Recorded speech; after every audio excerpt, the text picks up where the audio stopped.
Hello everyone, so I'm going to talk about the one-to-n dialect conversion framework in MLIR, and I'm mostly going to talk about how to use the framework and why it is important and why you may be interested in that. If you have been following the dialect conversion changes over the last few months, or years actually, you may have noticed that a lot of stuff has happened.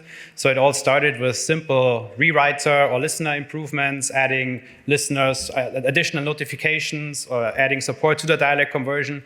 Then went into some internal refactoring of the dialect conversion framework, along with some bug fixes and so on. And just recently, in the last 4 months, I've been working on one-to-n support, which was partly implemented in MLIR, but not fully. Maybe you also seen a few RFCs on this course. So one that I posted a while ago was in relation to the one-shot dialect conversion framework, which is an effort to basically improve the performance of the dialect conversion and make it simpler.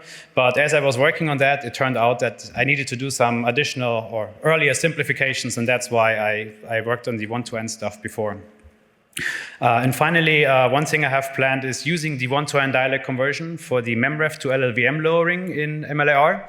And I'm actually going to use that as a running example throughout this presentation. Okay, so the dialect conversion is one of the two main pattern drivers in MLIR. It's a bit more powerful than the pattern rewriter.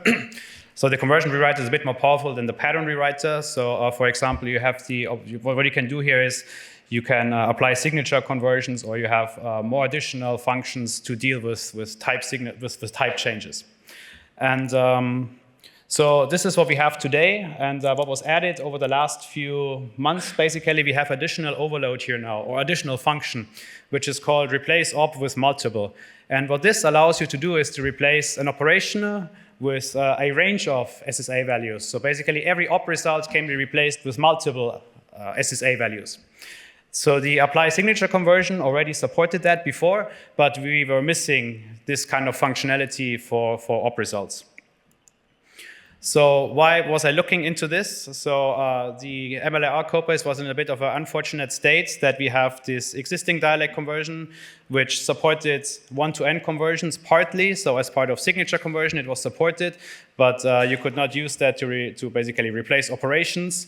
So people had to use workarounds, and the MemRef to LLVM lowering is one example of that workaround that I'm going to show later.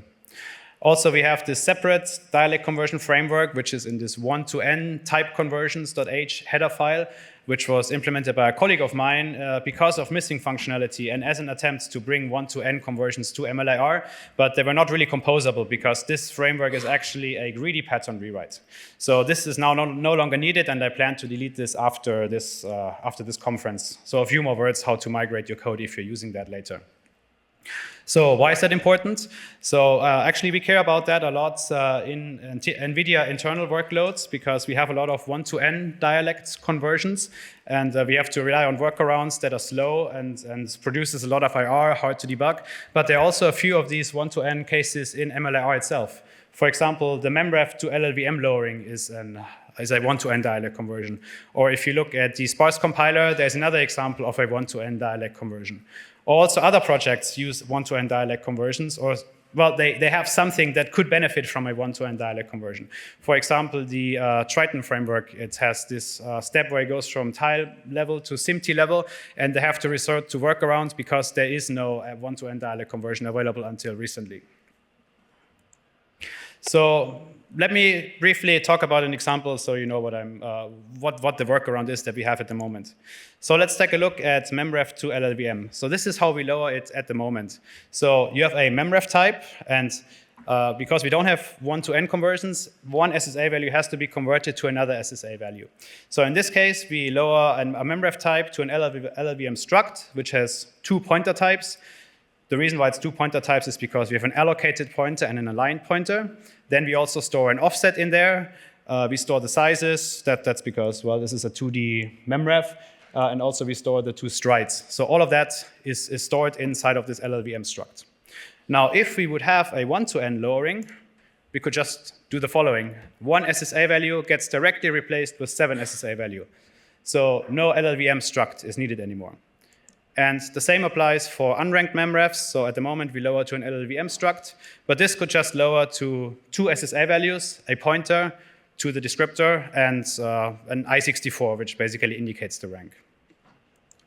So to show you how MLIR, or how your code base may be able to benefit from migrating to 1 to n, let's take a look at a concrete example.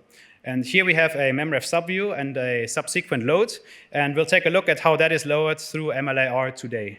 And the two passes that you have to use for that is this expand strided metadata pass. That one is needed just to break up the MemRef subview into something, into two other operations that you're going to see on the next slide.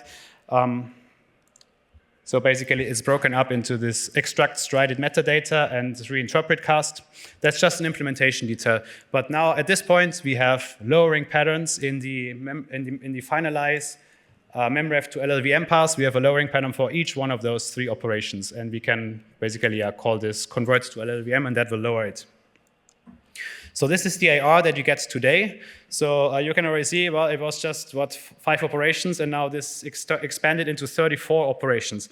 And if we take a closer look, what is happening there is that, well, at the function boundary, we already have, we expanded the MemRef into multiple SSA values. That's because block signature conversions already supported 1 to n. But for all the other things here, we basically have to pack that into a single SSA value. So here's a target materialization that packs all the values into an LLVM struct. Then the pattern comes along. It needs to get some information out of that LLVM struct. So what does it do? It unpacks all the values, does some computation, and then at the end packs it into an LLVM struct again. Next pattern comes along. It unpacks the LLVM struct, does some computation, packs it back into an LLVM struct again. Right, so with a 1 to n implementation, I actually prototyped this. If you're interested, you can take a look at this code here. This is what you get. So basically, we generate much less IR because all of these operations that you see here in the red boxes, they basically don't do anything. They just pack and unpack. And this is what you get if you use a 1 to n approach to your lowering patterns. And interestingly, if you run the canonicalizer pass on this thing, you also get this IR more or less directly. But all of that is a compilation overhead. We generate a lot of operations that are basically useless. So let me briefly talk about how to use the 1 to n dialect conversion. So first of all, in the type converter, you have to use this add conversioner API as usual. And basically here you can specify, well, for this MemRef value, these are the multiple types that it should be replaced with. So in this case, the MemRef type that we have before was replaced with 7 LLVM types. So you have to do that in the type converter. Then you have to specify your type conversion pattern. In here, as usually, you have your operator, not operator, your adapter. And inside of that adapter, you want to use a new class now. You want to use this 1 to n op adapter instead of the regular op adapter. And the only thing that's different here is that for every time you query some operand from the adapter, you get a value range now instead of a single value, right? Because there may be multiple replacement values for each of the original SSA values. So what happens if you forget to update one of your patterns? You have a 1 to n conversion in your type converter, but you didn't update a pattern. You still use the original op adapter. So if you do that, then you get an error. So basically LLVM fatal error, and it tells you, well, I'm running this pattern here. I'm trying to get the replacement values, but you're asking me to give me a single SSA value, but actually there are multiple SSA values. So this can be used as kind of a debugging tool to figure out which patterns were not updated yet. Okay, so just a few words about the deprecated 1 to n type conversion. If you're using that, pay attention, otherwise this may not be relevant for you. This will be deleted from upstream MLIR after this conference. It's already been deprecated for a while, and the conversion is pretty much straightforward. So instead of 1 to n conversion pattern, you want to use the regular MLIR conversion pattern. Instead of using apply partial 1 to n conversion, you want to use apply partial conversion.